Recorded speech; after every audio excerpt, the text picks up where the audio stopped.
Lu gila, dari Boyolali dibawa ikan lelenya ke Eropa supaya orang Jerman bisa pinter. Lu lihat di tahun 2024 nilai ekspor ikan lele itu udah sampai 2,6 juta dolar guys. Ini dalam bentuk frozen. 2,6 juta dolar itu setara 45 miliar rupiah. Nah, negara mana yang pengen banget ikan lele? Ada Inggris, Belgia, Prancis, Belanda. Oh, mereka semangat banget pengen impor ikan lele dari Indonesia. Tapi sayang seribu sayang guys, sebetulnya ada juga cerita sedihnya juga dari lele ini yang gua harus buka di sini sama lu. Kenapa? Kalau lu bilang lele produk Indonesia, betul. Tapi kenapa gue bilang mungkin? Karena gini, ternyata setelah lu buka data, 90% pakan ikan lele itu masih impor.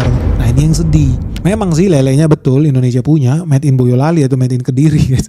Tapi ternyata pakannya kita masih impor. Data nih, kita bawa realistis. Menurut Menteri Kelautan dan Perikanan ya Sakti Wahyu Trenggono, ya dia udah bilang 89% bahan pakan budidaya ikan nasional sumbernya dari luar negeri alias impor. Dan menurut gua ini bahaya sih kalau lu pikir dalam jangka panjang, apalagi nilai rupiah terus melemah. Kalau makin banyak kita impor dalam bentuk dolar, mereka tambah kaya raya, rupiah kita gadaikan buat impor bahan baku makanan ikan itu dalam bentuk dolar itu kan bahaya guys. Tapi kok bisa sih? Setelah gue buka ya, ternyata dalam komponen pakan ikan di Indonesia 25% dari tepung ikan, 25% dari tepung kedelai, 25% dari dedak halus.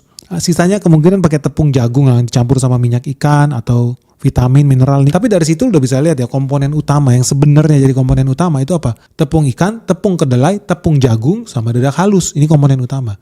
Jagung, lu tau gak jagung kita masih ada impor. Dedak ini dari ampas padi guys. Jadi ya dari Indonesia lah. Karena kita udah sama-sama ada pangan. Nah jadi masalah ini guys. Tepung kedelai, Indonesia tidak nanam kedelai. Kita impor dari Ukraina, kita impor dari Australia, kita impor dari Amerika Serikat. Tepung ikan, ternyata tepung ikan juga kita impor dari Korea Selatan. Ya, lu lihat di layar kaca. Komponen utama salah satu pakan ikan kita adalah tepung ikan sendiri. Tepung ikan itu kita impor, negara asal paling banyak Korea Selatan. Kita impor 11.000 ton tepung ikan dari Korea Selatan. 11.000 ton itu setara 177 miliar guys. Gila guys. Selain dari Korea Selatan, kita juga impor tepung ikan dari Chili, dari Peru. Dan ini tragis, nilai impor tepung ikan kita itu tembus 250 miliar loh setiap tahun. Nah bukan cuma tepung ikan, kita juga impor tepung kedelai. Tepung kedelai, lihat di layar kaca. Kita impor dari Brazil 3,9 juta ton tepung kedelai buat kasih makan ikan lele ini. Nilainya berapa? 28 triliun bro. Gila. Jadi ini bisnis betul-betul bisnis triliunan. Dan sebetulnya kalau ikan lele makin bagus, makin besar,